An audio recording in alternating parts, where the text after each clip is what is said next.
Hi, I'm Karan Thapar. Over the last few years, I hope you've been watching my program, The Interview on the Wire. During that period, I've interviewed doctors, politicians, businessmen, scientists, authors, and even the occasional Nobel laureate. For me, it's been exciting. I hope it's been enjoyable for you. But these, as you know, are tough times, and if this program is going to remain bold, independent, and sometimes even defiant, then I think we need your support. At the end of the day, it's a truism, but editorial independence is best defended by the viewers. So if you would like this program to remain the way it is, forthright, outspoken, and interesting, then would you consider supporting us? All you have to do is to click on the description at the bottom. But more than anything else, I hope you will continue to watch the interview. Your viewership means an awful lot to me.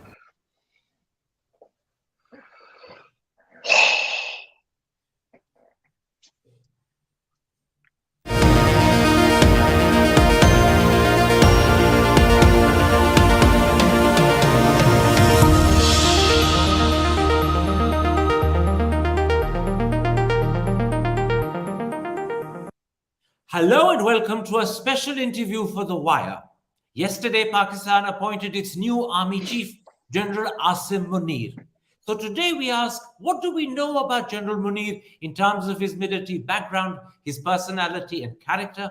What sort of relations does he have with Shehbaz and Nawaz Sharif? How will Imran Khan view this appointment and what impact could it have on Imran Khan's long march? And what will be General Munir's attitude to India? Joining me live from Lahore is one of Pakistan's foremost political commentators, the editor-in-chief of the Friday Times and the former caretaker Chief Minister of Pakistan's Punjab province, Najam Sethi. Mr. Sethi, let me start with that simple question. What do we know about Pakistan's new Army Chief General Asim Munir?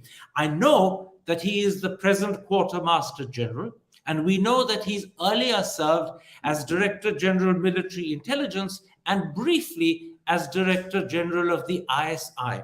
But what more can you tell us about General Munir? Well, not much is known about him. He's kept a very low profile, even as he's climbed the ladder in the army. Uh, the one thing that everybody talks about is that he's a Hafiz-e-Quran, which means that as a child he learned to recite the Quran and learnt all of it. So that's, as far as religious circles are concerned, that's a good quality to have. He's the first army chief to have this quality. Beyond that, what we know about him is that he's kept a very low profile in the army. In fact, before he became DGISI, not much was known about him. He was never in the news. He kept a low profile. He's known to be a very straightforward soldier. And his reputation rose sky high when he was actually dismissed or shunted from the ISI on the orders of Imran Khan in 2019, I think. That is when it turned out that the man has an impeccable character and was bold enough to go to the Prime Minister to say that, look, your Punjab government and your extended family are creating problems. There's corruption and you need to look into this, which Imran Khan didn't like and asked the army chief to remove him. It is the Prime Minister's prerogative to appoint and to transfer people from the ISI, the head of the ISI. But what we also know about him is that he's had a good meritorious career. He won the Sword of Honor as a cadet, which means that he's the first army chief who has actually been an awardee of the Sword of Honor at graduation. So that's a first plus. The second first plus is that he's done an MPhil from the National Defense College, where people go there for various upgradations and training and so on. But he has a master's in philosophy from there. And then, of course, he's done training stints in Malaysia and Japan and elsewhere. So he's very, very, and of course, served in all important positions, Northern Command, so on and so forth, as he went up the ladder. He's done his Corps. He was Gujranwala Corps Commander. He was DGMI, as you pointed out, and then became DGISI, which is a double whammy as such. two important positions, um, and uh, and then he was made quartermaster general after he left the ISI. He went to he became, and then he's now been the senior most, and so therefore been appointed army chief. Can I pick up on some of the points you made? First, you mentioned that he is a Hafiz-e-Quran, which means that he can recite the entire holy book. Does that suggest that he's religious minded and perhaps a fundamentalist, or is that going too far? That's going too far. He's nothing of the sort. He's a modern man, and you know, there Hafiz the Quran doesn't necessarily mean you're a religious fanatic or anything like that. This is part of our culture, and and there are many people in this country who are Hafiz the Quran. They don't necessarily sport beards and so on. So no, that doesn't indicate anything. It just means that he's a conservative person. Now, I gather that he is not a graduate of Pakistan's military academy. As you pointed out, he was the Sword of Honor graduate, but from the Officers Training School 85-86 batch in Mangla. Could this be a cause of some resentment amongst the generals who were vying for the same job but didn't get it? No, not at all, because this was a special dispensation that the army has implemented from time to time. This was not the first batch, as it were. And the idea was to get more uh, officers into the ranks. And time was short, so they compressed the 2 year training at the military academy into a 1 year intensive course. And these were set up during certain periods of time since 1947. This was not the first time it was this OTS was implemented, and no number of officers went into this to graduate instead of 2 years in 1 year. So no, a number of other army chiefs have also been to through the OTS system. Now, let's talk about what you believe will be General Munir's attitude to India. First of all, will he stand by the 2003 ceasefire on the LOC, which General Bajwa reinforced in the early part of last year? Will General Munir continue with that commitment and scrupulously maintain the ceasefire? Absolutely. I think you will find that in terms of foreign policy initiatives that were taken during General Bajwa's time, whether it's India, the United States, Afghanistan, and so on and so forth, there'll be a lot of continuity. I don't think there is going to be any issue regarding the ceasefire. Indeed, my sense is that Imran Khan and General Bajwa's group in the Army High Command had agreed to soften up with India and to at least open trade with India. And then Imran Khan backed out at the last minute. When General Bajwa began to talk about geoeconomics rather than geostrategy as being the fundamental driving force for the future of Pakistan. This was a strategy that was agreed in the higher echelons of the army. And now the army and General Bajwa and others are going, are at pains to point out that many of those decisions, including the one to step back from political engineering and political interventions, are going to be retained, and that the new crop of army officers that General Bajwa and his colleagues promoted in the last 6 months are all geared towards the new dimensional approach. So I think, if anything, there may be a slight thaw in India-Pakistan relations if Imran Khan doesn't meddle in it and create a problem for the government. I think the army is keen to stitch up borders and to reduce conflict across borders so that we can focus on internal issues. You know, terrorism is from across Afghanistan is rearing its head again, and so therefore focus needs to be given to internal issues rather than this external problems with India. I don't think India need think about too seriously about any issues from Pakistan's side.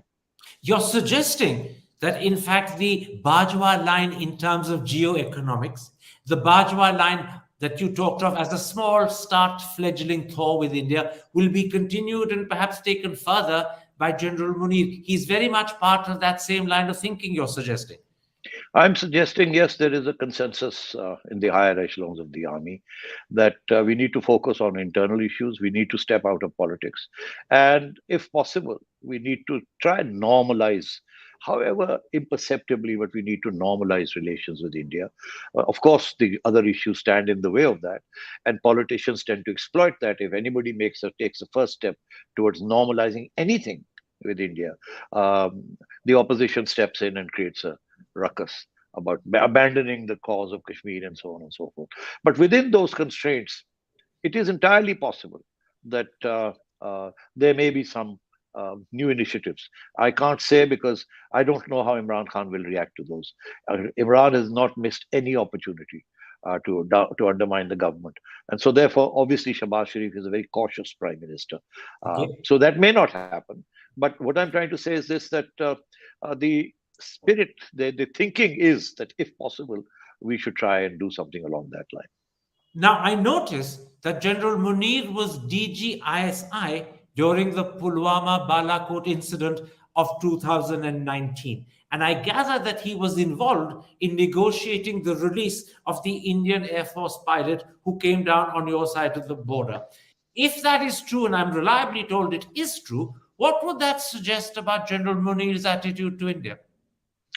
Pragmatic, realistic, on the ground, feet on the ground, ideology taking a backseat, pragmatism in the front.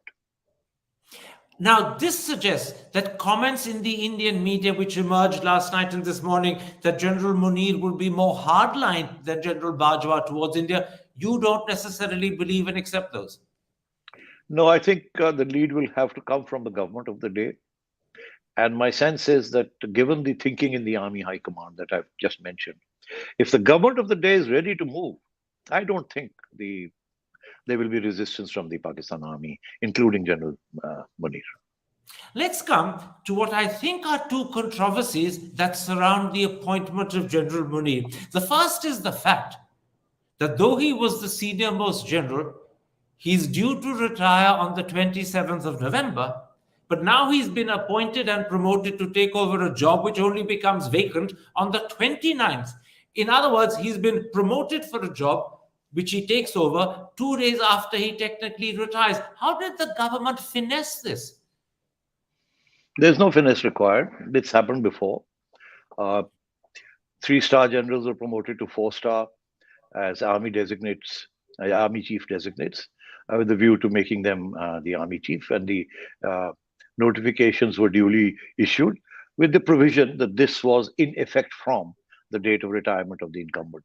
So General Jahangir Karamat retired, was appointed army chief 8 or 9 days before his the army chief at that time was due to retire, General Wahid.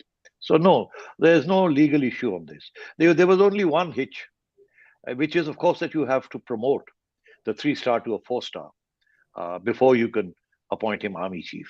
So, but you can also do it simultaneously. You can uh, say that, okay, we're promoting you to four-star before your date of retirement, and we are appointing you army chief with effect from the date of retirement of the next guy, which is 8, 7, 4, 5 days away. So all that is done, has been done before, and it's not an issue. To finish this off, the issue only was how long the president would take to sign off on the advice of the prime minister, which is the constitutional position. And since the time frame was so short, the appointment is on the 25th, and the takeover has to be on the 29th, when both the incoming chief and the outgoing chief have to exchange their swords and all the rest of it in a formal ceremony, handover, takeover, the baton, as it were. The fear was that Imran Khan might tell the president, his president, who's also the president of Pakistan, President Alvi, to sit on the advice and not issue the notification, which he can theoretically do for 10 or 15 days as per the constitution. He can even send somebody back to the prime minister to say, have another look at it. He cannot reject it, but he can delay the signing. And the fear was that if he did that, we would enter into a dark zone constitutionally, because this has never happened before. And then what would happen?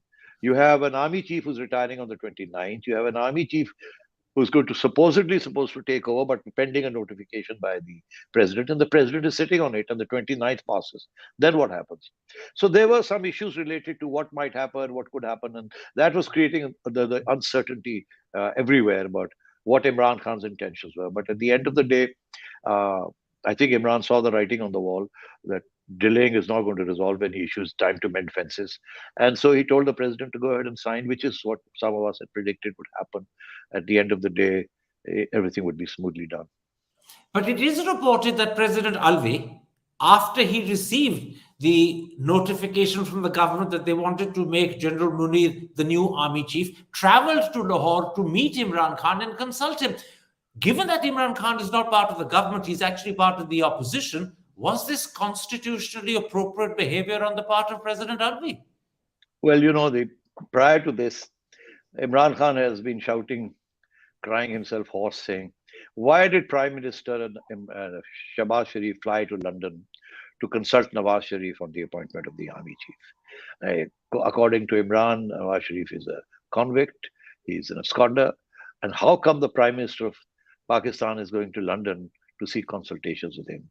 And so, uh, but Nawaz Sharif is not even formally the head of the Muslim League. That he's been stripped of that too. But de facto, he is Nawaz Sharif. He is the head of the party. The vote belongs to him, and so on. And Shahbaz is his nominee in government. So now, when it came to this, I think Imran thought, well, now is the time the boot should be on the other foot. The president is from my party. Tell him to come here, seek my approval. So the president flew from Islamabad to have a 45-minute formal chat so that Imran Khan could say, yes, he consulted me and I have given my approval. Much in the same fashion that Nawaz Sharif gave his approval to the Prime Minister. So we are in that But sort of what same. about my point? Is it constitutionally proper for the president to consult a leader of the opposition? The Prime President can consult anyone he likes. There's nothing in the Okay. Constitution to stop him from doing that. Let me then come to the second controversy, and it's one that, in a sense, you've spoken about earlier. It's the relationship that General Munir will have with Imran Khan. As you mentioned, when General Munir was DG ISI, he brought to Imran Khan's notice that there were allegations of corruption against Imran Khan's wife, Bushra Sheikh, as well as her relatives. As a result, Imran Khan had him transferred, and he only served as DG ISI for roughly 9 months, or maybe even less. Does this mean, A, that General Munir will have a certain grudge against Imran Khan and be anti Imran Khan? And secondly, does it also mean that Imran Khan, although he's accepted this, will nonetheless not be happy with the new army chief? There's no doubting the fact that Imran has tried his level best, uh, getting his social media trolls to target General Munir and others. He didn't want General Munir. Everybody knew that. And I think partly for the same reason. Nawaz Sharif and Shahbaz Sharif said, we must have this man. At least we'll have somebody out there who really isn't Imran Khan's hot favorite. Because the choice was between Imran Khan's hot favorite, General Faiz, that is where the controversy originally arose, and somebody who's uh, neutral in that sense. So, yes, Asim Munir's uh, reputation was that he's the one who went and upset Imran Khan, and Imran Khan had him removed. So he might hold a grudge against him. My sense is that, these things at the end of the day, they may exist, but they don't really matter. These personal grudges and so on and so forth. When you are the army chief, you're nobody's man. You don't hold a love, and there's no love lost between A or B or C or D. I mean, our history shows that prime ministers who've handpicked army chiefs because they thought they would be good for them or tilted towards them, in the end ended up removing them from power. Nawaz Sharif has tasted this several times. Other army chiefs have also ended up removing prime ministers and presidents in this country who nominated them, appointed them, handpicked them. So, the army chief is his own man at the end of the day. His loyalty is to his institution and to the country, the way they define it. And so, therefore, I don't really think this is going to matter too much.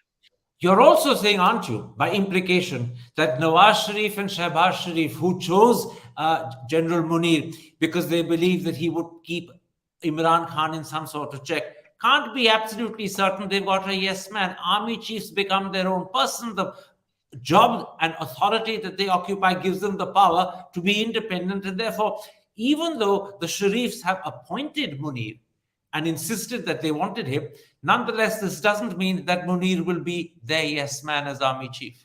It doesn't mean that at all. In fact, if I may make bold to make a statement, the more somebody handpicks an army chief, a prime minister, the more that person comes under pressure from his own institution, from the media, from the judiciary and others, and civil society to be his own man. No army chief can afford to be seen as a stooge of a prime minister. That's the way it has been in this country. Because the army is constantly intervening in politics, and so therefore, army chiefs tend to be their own people, own persons. Current situation is that the army seems to have taken an institutional decision. This is what General Bajwa emphasized earlier and now in his parting speech, that we are going to withdraw from intervening in politics. And in fact, he made a very profound statement. He said, since February of this year, we have decided to not to intervene in politics and become neutral and withdraw, as it were, which is another way of saying that yes, before February of 19 of 2022, we were doing all sorts of things. So that is what has stayed from that particular speech. So But the I think critical Asim Munir is going to follow That's the critical thing. You are fairly certain that Asim Munir will follow that line, that he will follow the line made public by General Bajwa. And I'm quoting General Bajwa: the army has decided not to interfere in any political matter. And then General Bajwa added, I assure you, we are adamant on this and will remain so. That again is the line you're saying Asim Munir is committed to. Yeah, but you see, again, there's a problem with this commitment. If the politicians can't get their act together, if they're at each other's throats, if the economy begins to suffer, if parliament is deadlocked, if there is an ongoing economic and political crisis which parliamentarians, opposition and government can't sit together in parliament and sort out, and if they're constantly rushing to the judiciary to intervene, and behind the scenes once again start approaching the army to help, then what is going to happen? So you see, this is a great commitment on paper, but at the end of the day, we have to wait and see how politics develops in Pakistan, whether there's truth and reconciliation and some rules of the game are established, or whether politicians will continue to try and bring each party down, and in that course end up going back to GHQ for help. If the Let politicians me do that, then there let will be me problems. interrupt. Let me interrupt. We may not have to wait very long for that test to face General Munir as army chief. After all, Imran Khan's long march is destined to reach Islamabad, Rawalpindi on the 26th, Saturday, that is tomorrow. He then plans to hold a huge rally there, about which people have had apprehensions for quite a while. Let me ask you two questions. When we interviewed General Durrani about 10 days ago, he said, and he's a former Director General of ISI, that his hunch was that the army would seek to prevent or preempt Imran's march reaching either Rawalpindi or Islamabad, or at least entering the sensitive parts of the capital. Do you think General Munir would be inclined to do that sort of thing, to preempt or to stop the march entering sensitive parts of Islamabad? I think that's already happened. Behind the scenes, there's an understanding between government, army, and Imran Khan. And I think it's part of that understanding whereby now Imran Khan has had to accept Asim Munir as army chief. And the government has had to accept somebody who's supposed to be tilted towards Imran, General Sahir Shamshad as Chairman Joint Chiefs of Staff. So there's been a compromise behind the scenes, number one. Number two, I think the current situation reflects that the compromise included Arif Alvi Sahab, the president, signing on the dotted line without any delay.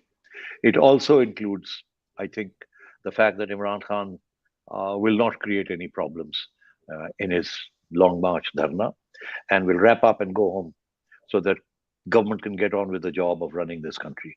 And he has to go home and bide his time. I think that understanding has taken place. Let me just say that Imran Khan the PTI has now announced that we have our rally is going to be one day only. We'll consider extending it in due course, but right now the permission is only for one day.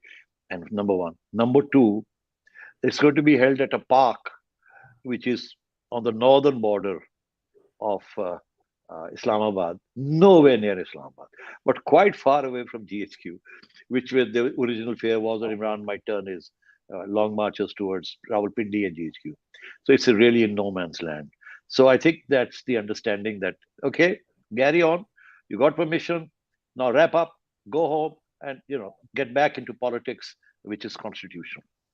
So the apprehensions and even fears that the rally could turn into a long dharna or that there could be violence at the rally. Those have now dissipated. Imran has agreed behind the scenes it will be a one-day rally. There will be no trouble, no violence. And when the rally is over, he'll go home. And the rally will be on the northern borders of Islamabad, far away from general headquarters in Rawalpindi. There will be, therefore, no tension and trouble tomorrow, Saturday, when Imran reaches Islamabad and the rally is held.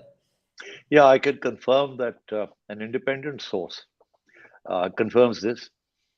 2 days ago, the British High Commissioner Christian Turner and the chairman of the Pakistan Cricket Board, Ramiz Raja, called on Imran Khan in his house in Lahore and told him that the England cricket team is arriving on the 27th and they're scheduled to play a test match in Rawalpindi in the stadium there.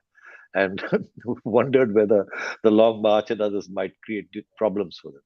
And Imran told them, relax, go ahead, nothing. There's going to be no trouble, no nothing. And so get on with it. Okay, tell me a little bit about General Sahir Shamshad Mirza. You briefly said that he was Imran's man, if I heard you correctly. Now, he is the new chairman of the Joint Chiefs of Staff. Earlier, he was Corps Commander Rawalpindi. What sort of person is he, and what makes you think he tilts in favor of Imran? No, he's not Imran's man. I mean, I didn't want to convey that impression. I said the assumption there was a perception that he might be tilted a little bit toward Imran's perspective. Because don't forget, a lot of people in the armed forces support Imran Khan as a political leader, and come next elections, likely vote for him. So there's a lot of sympathy for Imran Khan. But of course, at the highest level, you don't demonstrate that because, of course, that would be incorrect. And so the assumption was that maybe Sahir Shamshad might be a little pro Imran and so on and so forth. But I think in his role as Chairman Joint Chiefs of Staff, it'll be a very neutral role. In any case, the Chairman Joint Chiefs of Staff is not a powerful position. The only significant thing about this particular slot is that the Chairman Joint Chiefs of Staff chairs the Special Projects Division, which is, of course, the nuclear program and so on and so forth, strategic issues, which are where all the chiefs get together to discuss things. But beyond that, it's a sort of a sinecure or formality. In the old days, this used to be a position that rotated amongst the three services. So 3 years you had a Navy chief promoted to the Chairman Joint Chiefs, and then the Air Force, and then the Army. But in recent years, the Army has basically hogged this position. So I don't think there's going to be any issue there. He's a fine soldier and will play a moderating role as is due his post. I want to raise one more issue with you, and it could become a concern for General Munir when he begins to function as the new Chief of Army Staff. As you know, a couple of days ago, a Pakistani journalist called Ahmed Noorani on his website Fact Focus published General Bajwa's tax returns, as well as those of General Bajwa's wife and General Bajwa's daughter-in-law. And Mr. Noorani claimed that during the last 6 years, those are the 6 years when General Bajwa was army chief, the Bajwa family has accumulated assets worth more than 12.7 billion rupees.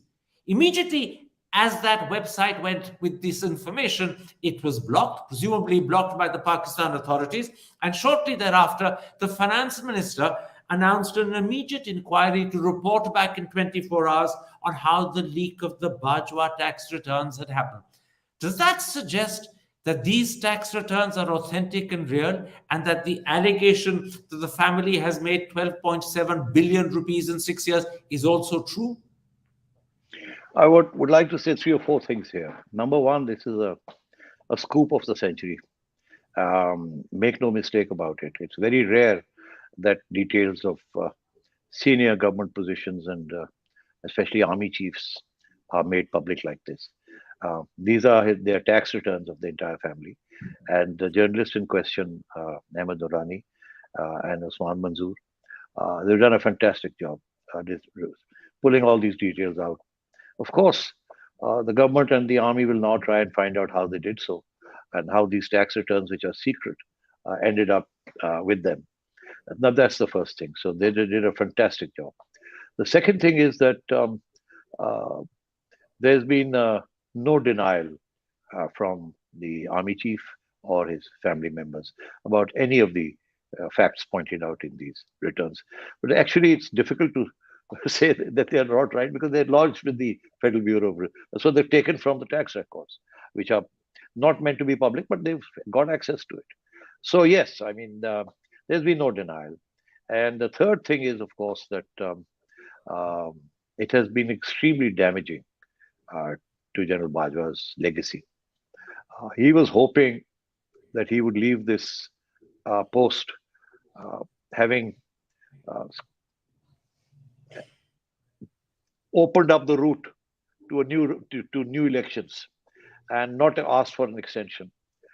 He was hoping that he would bring Imran Khan back into parliament and perhaps uh, sort out some of the remaining political problems that have come from his political interventions in the past. But he wasn't able to do that. Nonetheless, he played a major role in resolving many issues relating to the economy and so on. Uh, if this, he was already a controversial figure because Imran Khan had made him such, and it would have been difficult for him to go out in public without facing harassment or booing from PTI people. But this particular revelation has really undermined his credibility and has cast a new shadow, shall we say, over him. So now, when you hear people will start assessing his legacy and his issues, this will figure majorly in it. I assume that these are leaks that were made available to Mr. Noorani from inside the army. And if that's right, does it suggest that the army is divided or it has at least serious differences over the issue of General Bajwa? Well, there is a perception that records such as these are not easy to get hold of, and that uh, perhaps these leaks were inspired.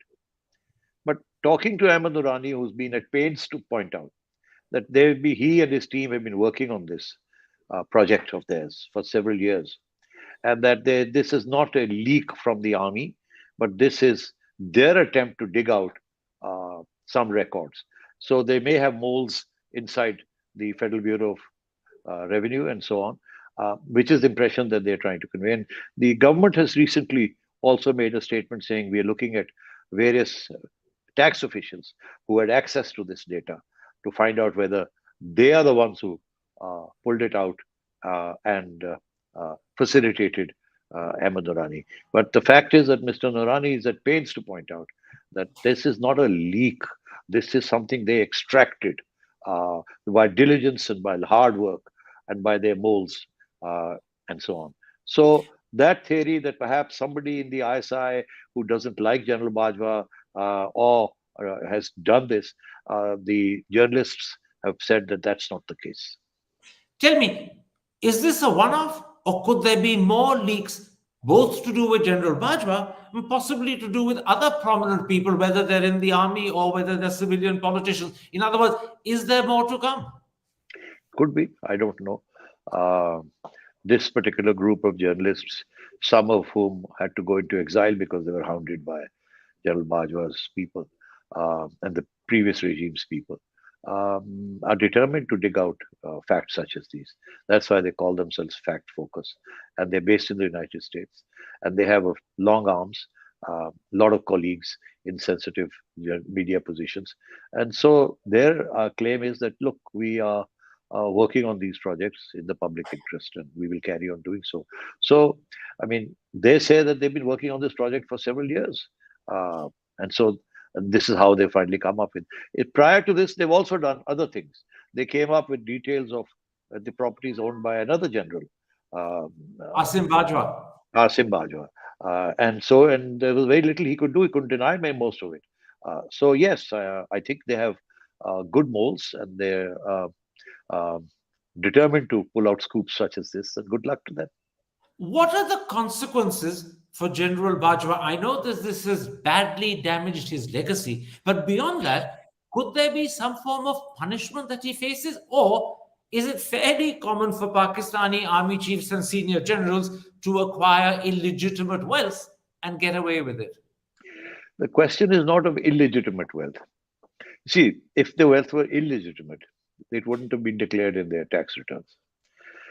The tax returns were revised and so on and so forth constantly as the accumulation process went on.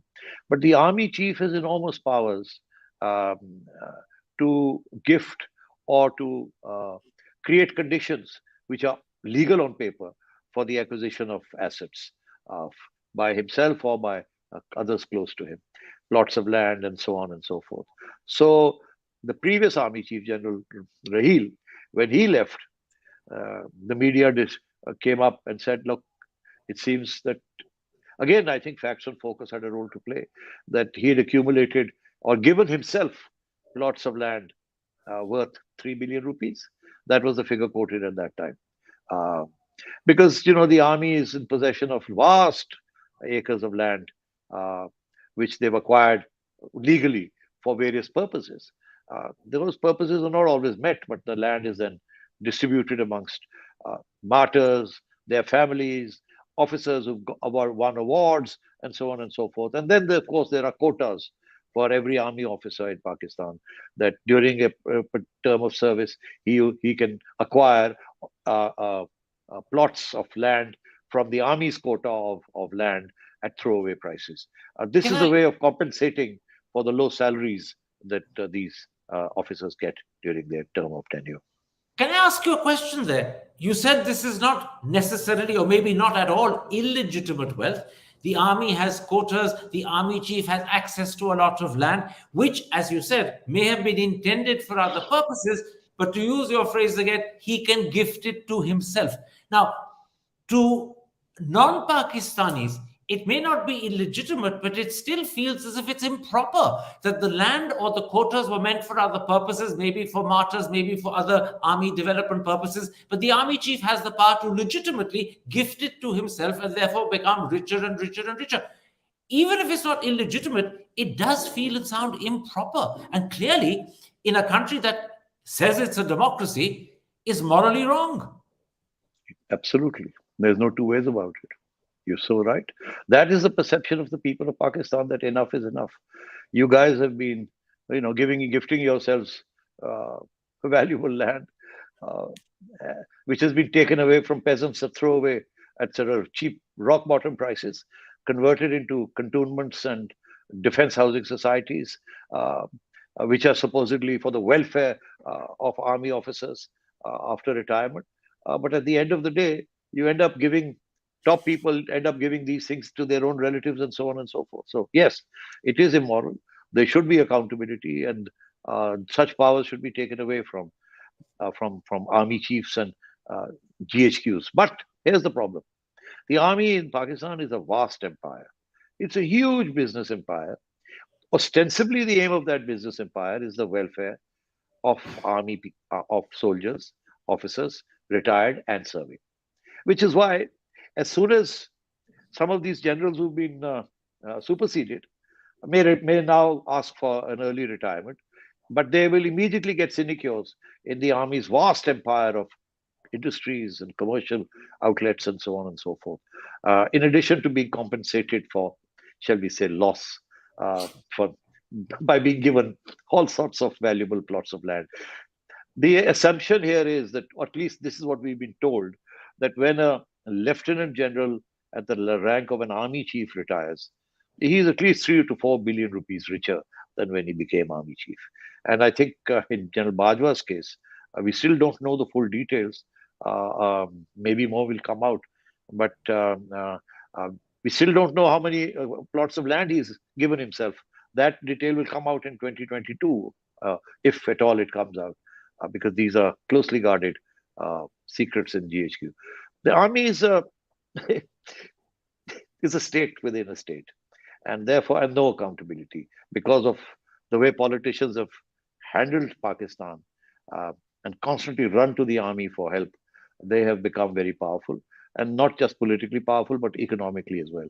Their industries and their commercial concerns get special facilities and subsidies and tax exemptions and so on and so forth, uh, all for the welfare of the soldier. My last question. General Asim Munir, the new army chief, is a Hafiz-e-Quran, a man who knows the Quran by heart and therefore understands the Quran and presumably is committed to the principles and values of the Quran. He's also a former DG ISI who went to the Prime Minister, who was Imran Khan, and said, Sir, these are the details of corruption done by your wife and her relatives. Will he now, fully aware of what you've just described, clean out what I'm calling the Augean stables of the army and say, listen, this can't carry on. We are a democracy. This is wrong. It has to stop. Will he take that step, or is he himself compromised because he also has been the beneficiary of some of this largesse? My sense is he's going to put a stop to a lot of this. He's known to be a conservative and upright soldier, and there are no scandals attached to him. And if he goes by half of the teachings of the Quran, then I think he's likely to do what you're asking him to do, or you think he might want to do. Be morally defended, morally upright, and ensure that injustice is not done and inequality is not fostered. You see, before 10 years ago, this was not the case. All an retiring army chief could expect was one duty-free car, the provision to import a duty-free car. Most of them imported Mercedes, didn't pay any duties. That was a provision. And maybe three plots of land. A commercial plot, a residential plot, because obviously they have to go and live somewhere. They were told, okay, we'll give you a plot of land so you can build your house. Because during their tenure, they've been all over the place in messes. They didn't have, and so this was a provision. And until 10 years ago, we didn't hear of any such big scandals. But of late, this has begun to happen. And I hope General Asim Munir will put a stop to it.